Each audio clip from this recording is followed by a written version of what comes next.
part 2 of our interview with Carly Gannon. Learn how to develop a Division I leader and team captain. Why do you coach?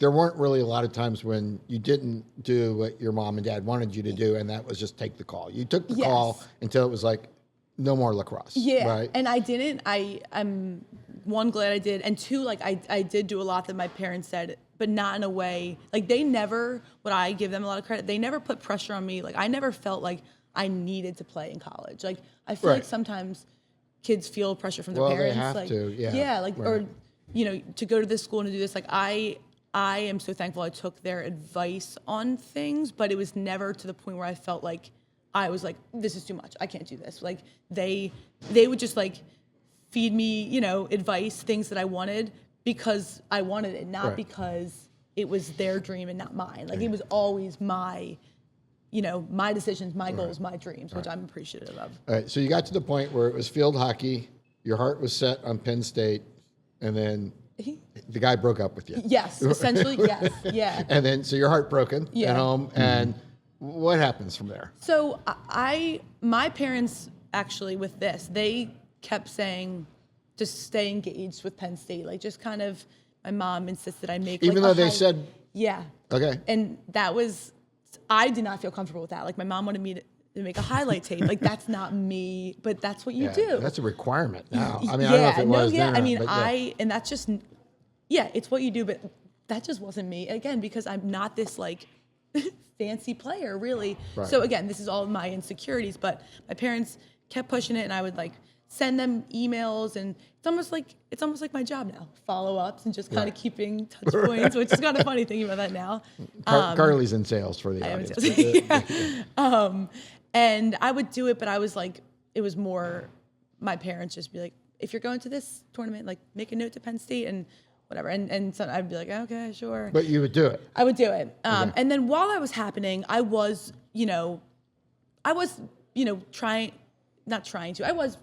pursuing, I guess you would say, other schools. Yeah.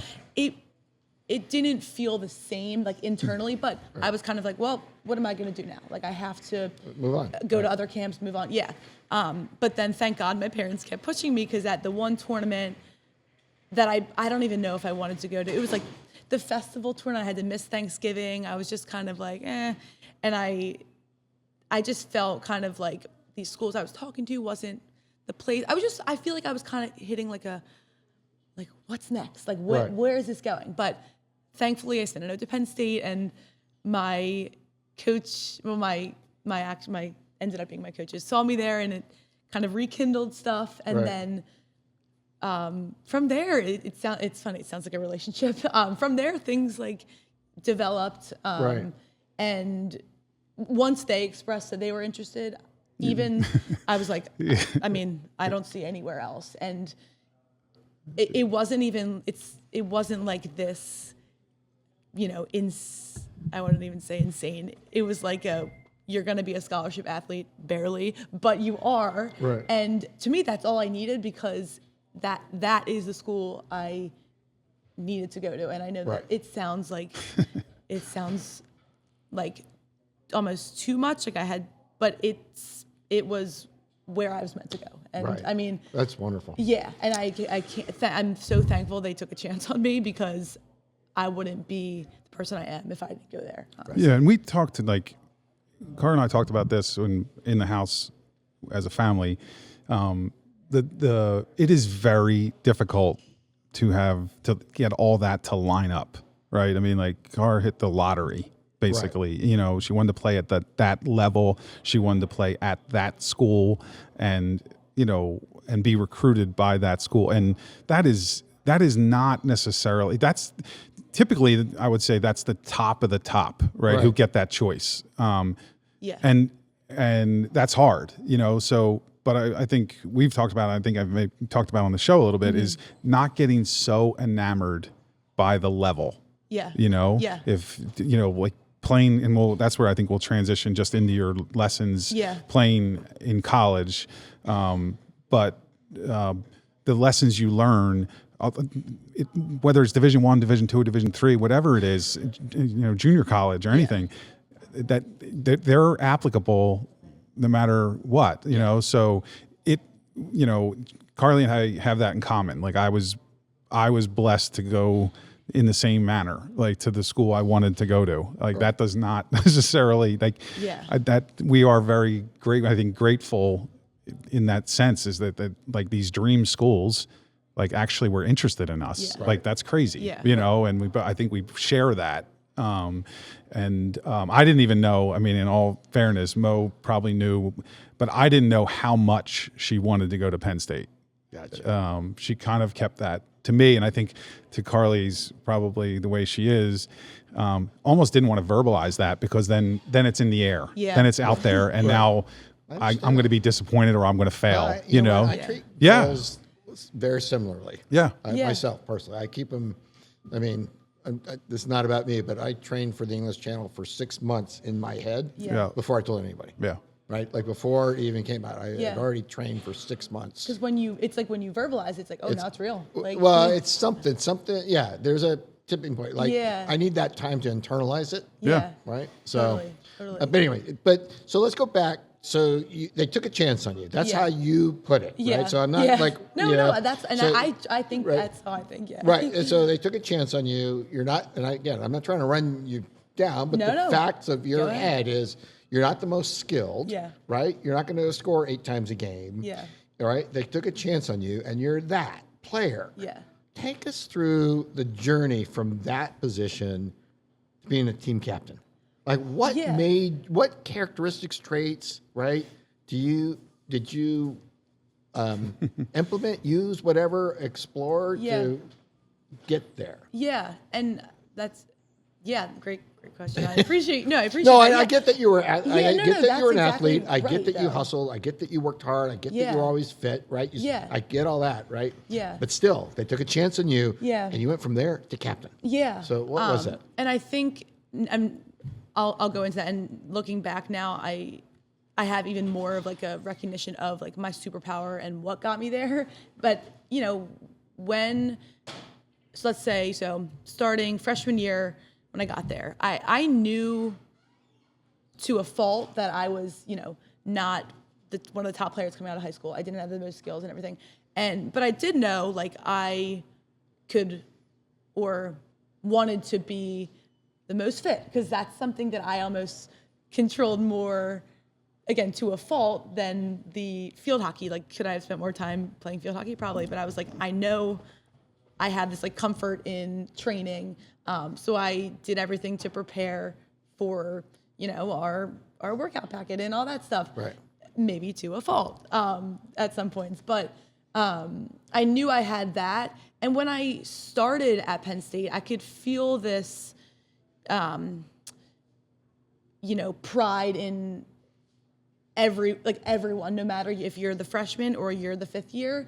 And my mom always talks about this, and I'm saying the story because it kind of relates to the journeys. When I first got dropped off, one of my teammates, who was a junior, so she's like, established, she's older, and I'm this little freshman, and she just like, I barely know her. She runs out to me, my mom, and like greets us and gives us a big hug, and it's like, wow, this place is special. So when you have that initial in with who you're going to be competing with, you feel like you can be yourself, and you're like, okay, people want me here, I belong here. So that was like, oh wow, like even though I'm not going to score 10 goals, like people want me here, like so.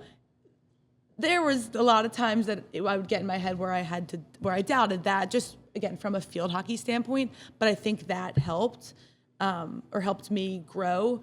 Like freshman year, again, knew I wasn't going to play.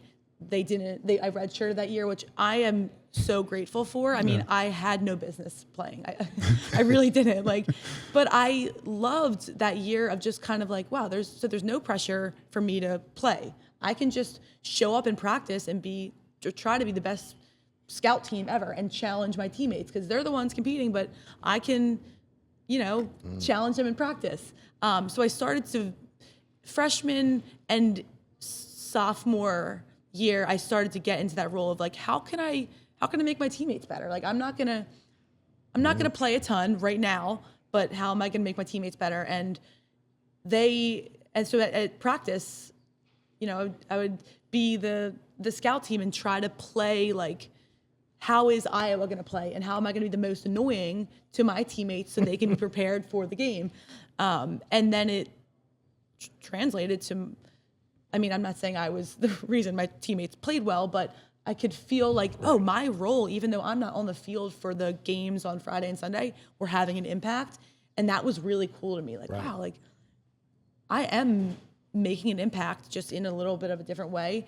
So then as the years went on, I would say like sophomore, junior, and senior, like I would get time, not a ton, honestly. Like I really didn't get a ton of time on the field, but every moment it was like, all right, so I'm going to play, my sophomore and junior year was like 2 minutes here.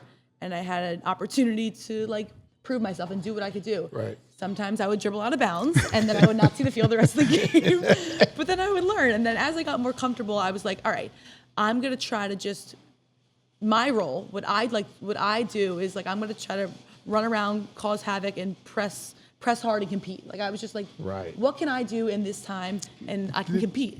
I was going to just real quick interrupt because of the coaching part. Did they give you that role or did that something that you discovered that is your role? They gave me that role, I would say. Okay. Like, I think my coaches, and I think that's what they saw in me originally was like this, like the competitive, like working hard side of things, kind of just relentless energy, and then to me, I'm like, perfect. Like, just give me that and I'll roll with that. Right, yeah. Right. And I do think they gave me that. And then they gave me, like, again, if I was going in for like 2 or 3 minutes, which wasn't a long time, it's like, all right, well, how do I try to use that, what they said and what I know I can do to just impact it just for a little bit. Right. And then how that impact all that being in a role, like kind of your evolution, how did that help you in being a captain? Yeah. So along with like being a role player on the field, kind of doing, little things here and there.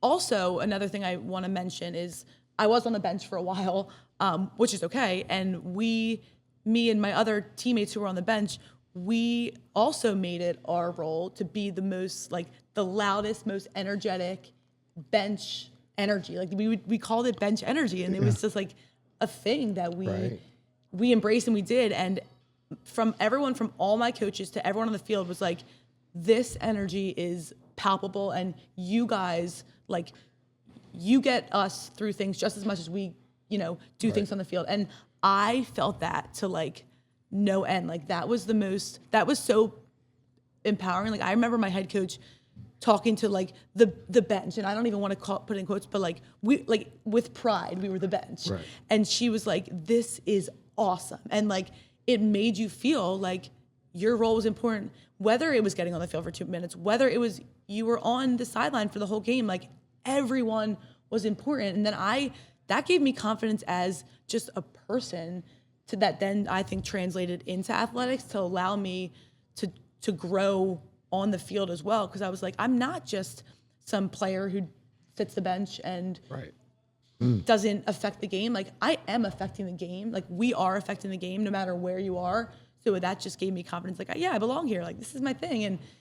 And I don't know if even thinking that, I was thinking like in the next years that I'll be playing more and more. Like I hoped and I would love that, but it wasn't even, I loved my role of like competing here and there and being a teammate. I loved that. And then I think that just allowed me to like feel confident. And then as I got into my senior and fifth year, I just played with confidence and like wasn't thinking about like this pressure of trying to be a player. I wasn't. I was like, I tried to bring energy and passion, excitement, competitiveness, and I just kind of, then it became fun. So then I I don't want to say was rewarded by that, but I was able to play with ease and play consistently at a level to then impact the game directly on the field, I'll say. Yeah.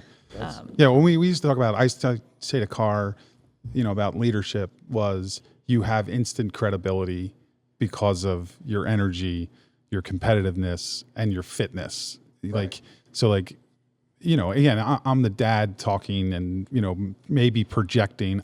I think in this sense, I'm pretty honest with it, but we used to talk about, yes, like you have that confidence. People will follow you because you don't have drama. You aren't like everything is about the team. Everything's about the team. And again, I'm the dad, but I think that's ultimately why she was successful, because it was just the team. And then while she was worrying about that, she was getting better. She was getting more comfortable. She was stopped thinking as much. Yeah. Stop dribbling out of bounds. Stop dribbling. So that the story about Carly dribbling out of bounds, it was the first. So her first game coming out of COVID, which was her freshman year, her redshirt freshman year. So she had already sat the whole year. COVID. I go down to Virginia Beach. She's playing Northwestern. Mo's like we're in communication, and she goes into the substitute. And I'm like, holy cow! I can't believe she's getting in the game this early. Like, I remember thinking, oh my God, I'm not ready for this. and neither was I. Yeah, and she goes in for, I'm telling you, like 30 seconds, she gets the ball near the sideline and just like literally, when I say she literally dribbled it out of bounds, you dribbled it. It's unbelievable.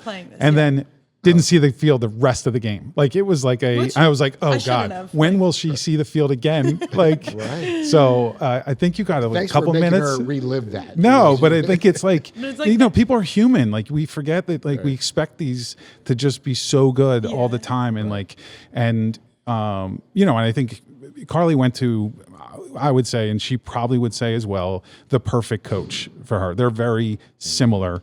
They have the same personalities. We're from the same county. And she has the grit. She has the competitiveness. She was Gina Buggy's teammate on the Olympic team.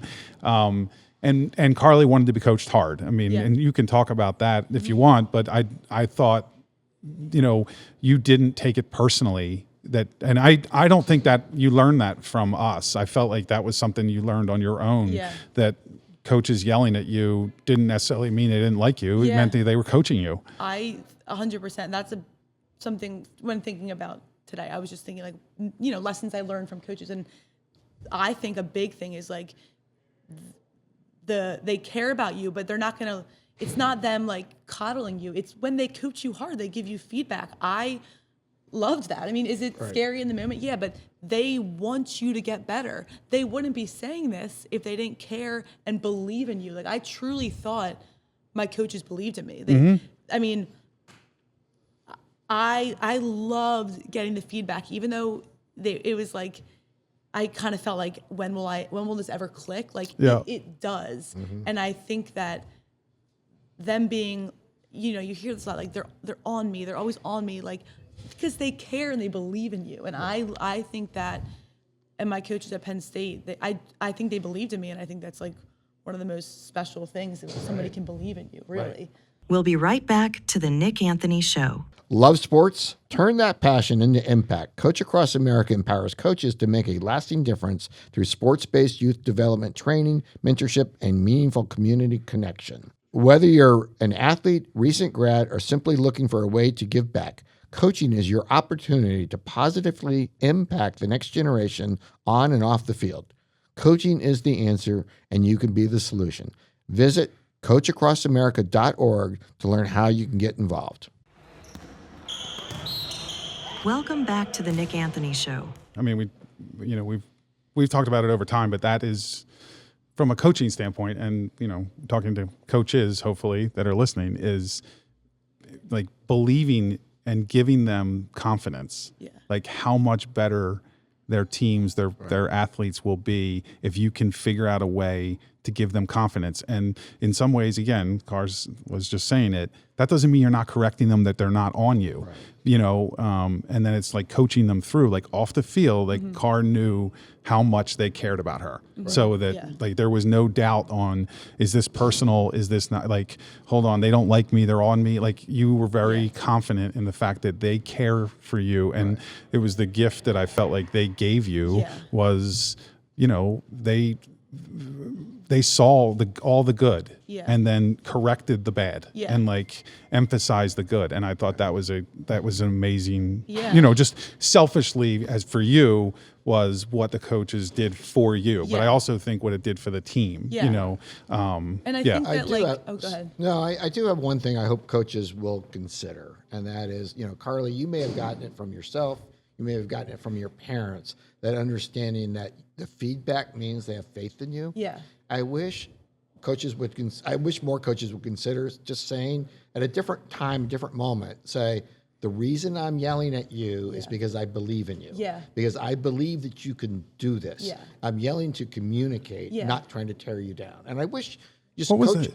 That was just happened in a women's basketball game over the winter. There was like that, it was blown up where the coaches, it might have been the Maryland women's coach, women's basketball coach, was like screaming, but she was also, if you caught her words, saying, I'm yelling at you because I believe in you so much. Yeah, or something, I mean, I'm paraphrasing it. I do remember that. And I do think it was Maryland's coach, but I'm saying, like, there are quiet moments. Make a quiet, I'm suggesting they consider it, make a quiet moment. You're dealing with somebody like Carly who, same skill set, same ability to hustle, all that kind of stuff, but maybe didn't learn that lesson of being yelled at is actually encouragement. Yeah. Right? Yeah. And just take the time to say, I'm yelling at you later, right? Yeah. Because I believe you can do this. Yes. Right? Make sure the belief is there. Now, you had it either internally or from your parents or something clicked somewhere. Yeah. But I don't want to spend too much more time on it, but it's just, just take the time to take the 30 seconds to say, I'm yelling because I believe in you. Right. Yeah. When I stop yelling, that's when I've given up. Yeah. Right. That's a problem. Because I think I do, I mean, to your point, like, I do think I have that awareness, I mean, from my dad a lot, that their coaching or that feedback isn't a personal thing, it's because they care, but I don't think everyone has that. So I do think some people could, benefit from a conversation like, listen, I want you to get better. I believe in you. This is why, type of thing. Okay. Right, can we go last thing, I think? Go ahead. Yes. And maybe you'll give the last thing. So I know you worked for the Eagles, and now you're in the rest of the business world. So just quickly, right? Because I think your dad is poking me on time over there because I am really fascinated by this conversation. Has sports helped you in the business in the rest of your life so far? I can't even. I know that's a yes, no, but I think it's yes. I mean, I think sports. I mean, I'm going to go more as like being on a team has helped me in the world because I think you have such a responsibility. I don't even know if I want to say responsibility. You are a part of something that is so much greater than yourself, and I think that mindset has helped me view the world and like work life like that. Right. And it makes you appreciate what I think, honestly, wherever you're at, you're a part of something that, again, is greater than yourself. And if you kind of feel that pride in where you are, I tend to find, pride in like whether it's the Eagles or Penn State or even my company now. Like I really believe that I'm working for something, a part of something that's more than myself, and I love that feeling. So I think that helps me even just like raise the bar. Like I'm not doing it for myself. I'm not doing it for acknowledgments or anything. It's because I care about this company and this team or this program. And maybe that's something innate that I have. I do like have passion for things that I'm part of, but I do think being part of this team with sports has helped me. And then even just like the usual with sports, just like the sacrifice, commitment, responsibility. Right. I think that has shaped my work ethic and care, attention to detail in the workforce as well, which I know people hear about a lot, but I truly think that like it's the most being an athlete has been the biggest, I'm so beyond grateful that I had the opportunity at all levels to be a part of that, and then to have it translate into my post-collegiate life. Well, I will say you were lucky to have the parents that you had. Very lucky. And this has been a great conversation, and I really appreciate you joining us, Carly. Thank you so much. Thank you so much. Enjoyed it so much. This has been amazing. Yeah, I want to say thanks. It's a lot of pride. I had to bite my tongue a little bit to try to, not, I don't know, accentuate some of the things. But yeah, really, thanks. Thanks for coming down. Thank you. This has been great, Carly. Thank you. Thank you so much. Just a quick thank you to Carly Gannon for joining us today. It's been wonderful to have her, but also a giant thank you to Dick's House of Sport in Wilmington, Delaware. This place is absolutely amazing, and they're wonderful people, and they're great hosts for us. So thank you, Dick's House of Sport. Reflection. Nick, wow. Carly is a spitfire fountain of energy. It's just absolutely amazing. I don't know how you felt about it, but normally I try to keep my reflections notes to like 5 bullets. I have 8 bullets. I'm really hoping they won't take that long. Okay. I promise, but I really. Yeah, I think this is probably on you, and then I'll. You'll chime in. I think I was a part of that story, right, or that journey. So well, you were, and I think I think our really I went in thinking that it would be really helpful to have her talk about what it took to develop into a leader and into a captain role for a Division I team, right? Yep. But then I got so much more out of it than just that. I mean, the first thing is and I also think it was great that we actually had somebody who was an athlete and not yet a coach in any role. Like everybody else we've talked to has been like a to coach. Be continued. That is coming. Well, next season. And go ahead. Oh, is it really? Yes. Okay.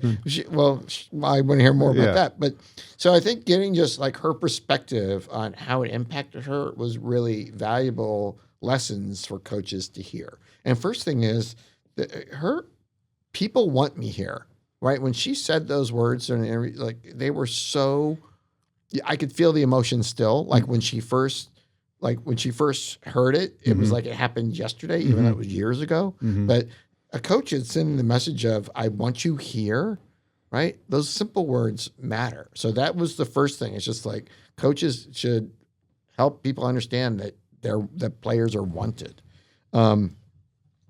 Somehow the coach flipping her into, and I think part of this is probably you and your wife, Mo, and that her mindset was right. But I give the coaches credit for fostering that and really being the best scout team possible, right? When she joined it, she wanted to find a way to contribute no matter what, and the coaches helped her do that. And I've seen players complain about playing time and all that kind of stuff, but the fact that she accepted it, credit to her, but credit to the coaches to making her feel valuable. Yes. Right? Can I interrupt real quick? Because I don't want to stop you. The one thing that I think is great is they had some really great leaders that also gave her confidence.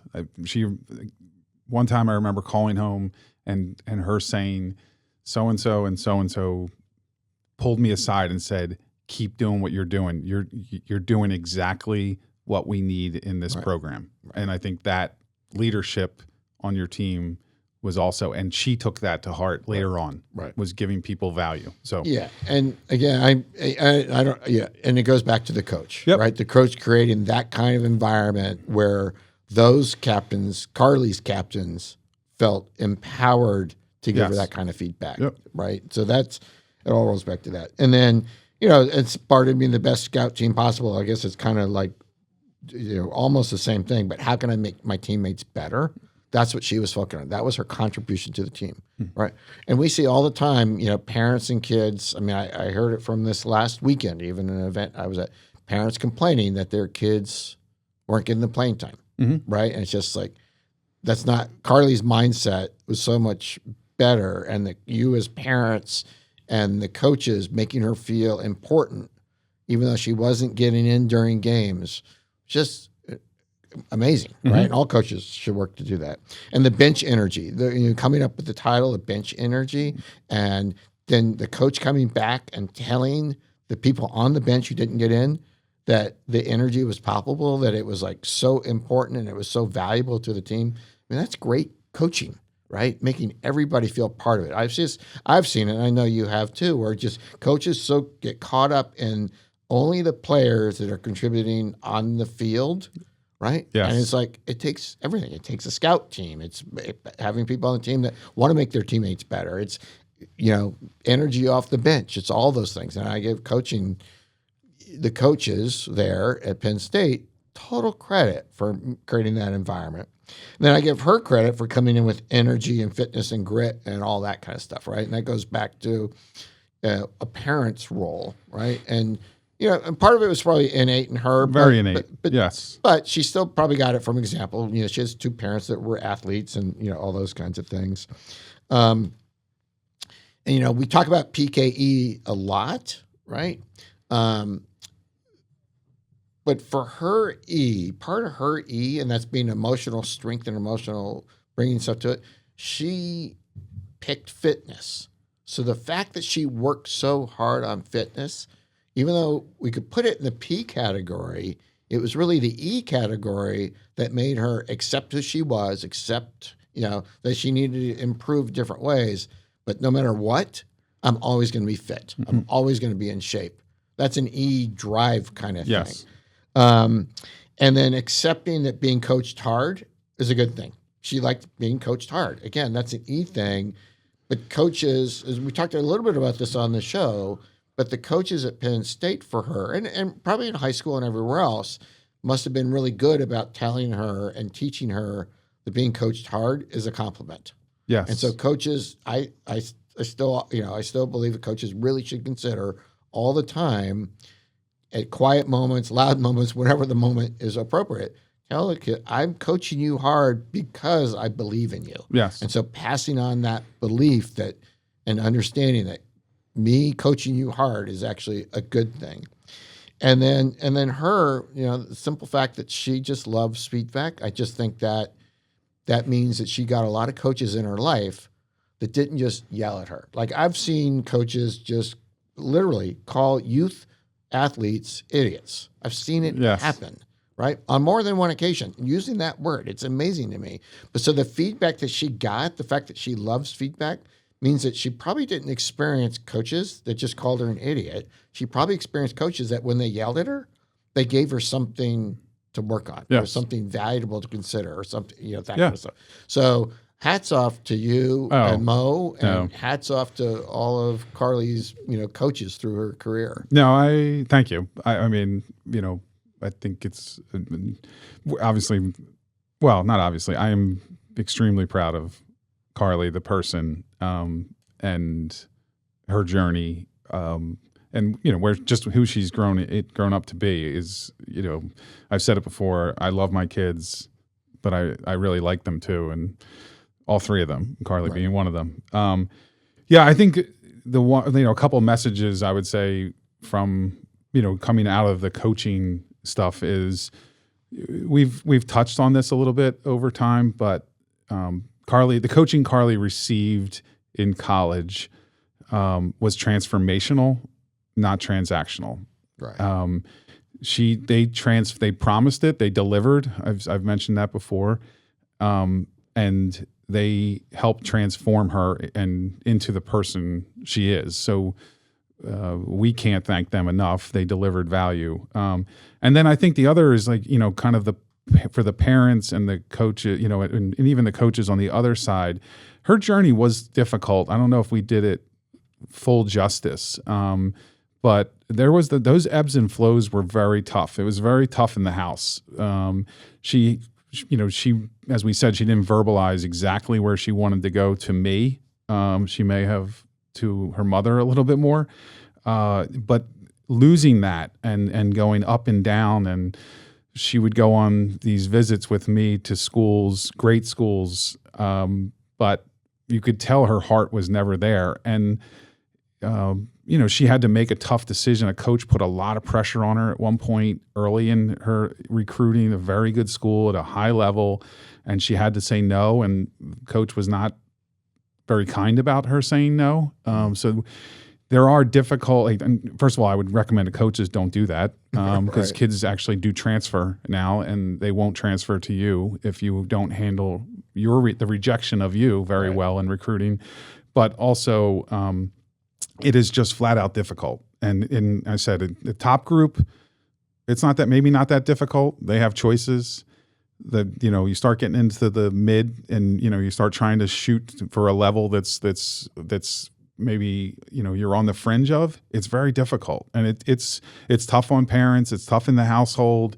It does it is difficult. I've had friends come to me and say, "Why didn't you tell me that this is not easy?" So anyway, those are just some of the pieces. There's plenty. You highlighted on it. I think Carly's her vulnerability to learn. If we go through our episodes, vulnerability to learn, her look in the mirror, fountain, the power of positive words, and how coaches give belief is so much. We've touched on PKE. So I think, I loved having Carly on. Hopefully we'll have her on in different ways in the future. But a lot of it just ties to topics that we talk about and are easy to explain through her athletic journey. So anyway, thanks for agreeing to have her. Yeah, absolutely. It was great. So one last thing. Yes. But, the show is really about helping coaches get better so that they can teach life lessons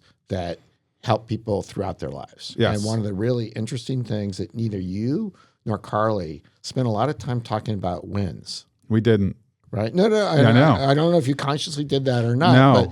But you talk about even what you've done here in this reflection section, you talked about it was transformational, right? Yes. And that's what coaching should be. And that's really about what this show is about. It's helping coaches get to the point to where helping people in ways that's going to help them the rest of their lives. Yes. No, it's interesting you say that because you're right. And one point I didn't make was she had an unbelievable experience. They went to a Final Four, but they weren't the best team in the country. I mean, they didn't make the NCAA tournament a year or two when she was there. But in the end, what are we talking about? What are we remembering? What do Carly and my family talk about at home? It's the experience. Right. It's not that they won this or they didn't. It's and that hopefully that the world and administrators in the world appreciate what that type of coaching does for their players, their student athletes, and at any level, at the youth, at the high school, at the club, at the college, at the pro, where it's life. It's life versus a game, So anyway, so thanks to Carly, and actually thanks to you for being vulnerable enough to have your daughter on the show. Yes, So, all right, thanks, Nick. It was a great show. Thanks, Anth. Thanks for joining us for today's show. We want to hear from you with your questions and comments. You can find us at thenickanthonyshow.com and our social media handles, which you can find in our description.